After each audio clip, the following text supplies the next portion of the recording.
લઈને આપણે બતાવી કે અમાર ખબર છે તો દુનિયામાં આશીષ નહીં. અરે મહારાજાનો ઘોડો ચડે કે એની મમ્મી પાસે ભલાઈ જો મારા છોકરા એવો રૂપાળો હોય પણ આવા તો જેટલા ઘોડાઓ છે તેની નીકળી ગયા એટલે એવું નથી. પણ અર્જુન જ્યારે મત્સ્યવેદ ઉપર ચડ્યો એના પહેલા ભગવાને રાત્રે અર્જુનને જઈને કીધું હતું, અર્જુન આવતીકાલે આપણે મત્સ્યવેદ કરવાનું છે, તમને ખબર છે? અર્જુનને મનમાં બહુ અસર હતી. એને વિચાર્યું ટેન્સમાં ટોળું લઈને કે આખો પરમ પુરુષ પરમાત્મા છે એ બાબા મત્સ્યવેદ કરવાનું છે એટલી જાણ છે, પણ કેવી રીતે કરવાનું છે એની ખબર તમને છે. કેવી કરવાનું છે એવું ખબર નહીં. અને મને વર્ણન કરો. નીચે તળિયાનો આખો પાણીનો વધ ભરેલો છે, એની વચ્ચે સ્તંભ ઉભો કરેલો છે. એ સ્તંભ ઉપર તારે ચડવાનું છે. સ્તંભ એકદમ માખણ જેવો બનાવેલો છે. હાથ પણ અડાડો તો લપસી પડે. 6 ગૌ જતો એ વખતની ભાષા કહું હો. 6 ગૌની આપણને ખબર નહીં, શાસ્ત્રે કીધું કોઈ 12 ગૌ ઊંચો હતો એટલે આપણે કીધું. આપણે જોવાને ગયા તારે એના ખબર ટક્કર લઈએ તો ચાલે. આપણે હતા જ નહીં વખત. અને મણીનો માથાના શબ્દો કહીએ તો હતા એ દાડે હતા નતા લઈ અને ભવિષ્યમાં રહેવાના.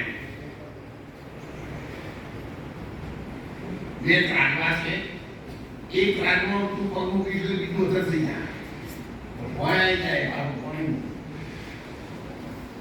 તો તારા શ્વાસોશ્વાસને સ્થિર કરી અને એવી રીતે પગમાં મળવાનું છે કે ત્રાગમાં આગળ નહીં. પછી સ્તંભ ઉપર માછલી ભરે છે. તારે પાણીમાં જોવાનું છે.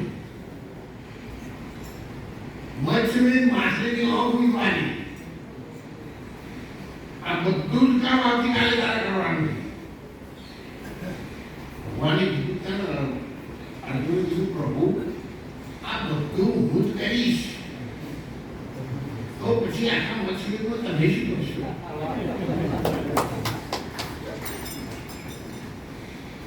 ત્યારે ભગવાને કહ્યું, અર્જુન જે કામ કોઈનાથી થઈ શકે તેવું નથી અને કોઈ એને ખબર પણ પડે એવી નથી, કોઈને પડતી શકે એવું નથી અને તારાથી થઈ શકે એવું નથી, એ કામ હું કરીશ.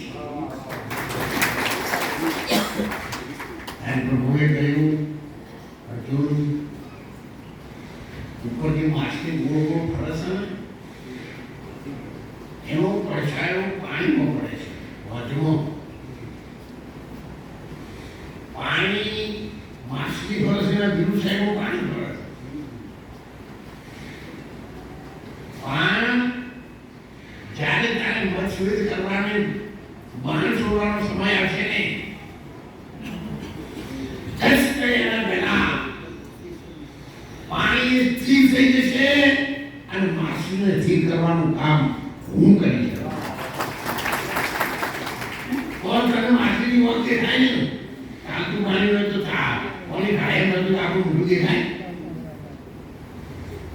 અર્જુન કોઈનાથી થઈ શકે તેમ નથી અને કામ હું કરવાનો છું. આને તો ફક્ત મારા નામ ઉપર એ રાખી માન છોડવાનું છે.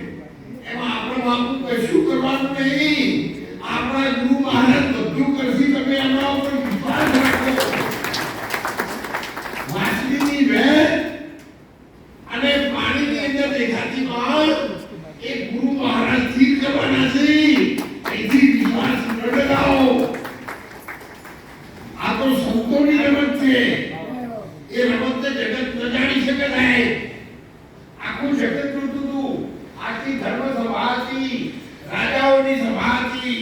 મત્સ્યવેદ કરવા માટે દ્રૌપદીને વરદાન આયા ને એટલા બધા માણસો હોશિયાર હતા, પણ કોઈને ખબર નથી પડી કે પાણી ક્યારે સ્થિર થયું અને ક્યારે માછલીની ઓખ મીંધારી મત્સ્યવેદ થઈ ગયું. એ કામ એ ભગવાન કરી શકે છે અને એ કામ આપણા બધાના સદગુરુ કરવાના છે. સિનિયર સિટીઝનોને પણ મારી વિનંતી છે, તમે આ આશ્રમમાં આવો છો ને, ભલે તમે ગુરુ કરાયા હોય કે ન કરાયા હોય, જ્ઞાન હોય કે ન હોય, પણ દોલતરામ મહારાજનો એક વચન યાદ રાખજો, જ્યારે દેહ છૂટવાનું થશે ત્યારે પરમ પુરુષ પરમાત્માનો પ્રકાશ તમારી સામે આવશે.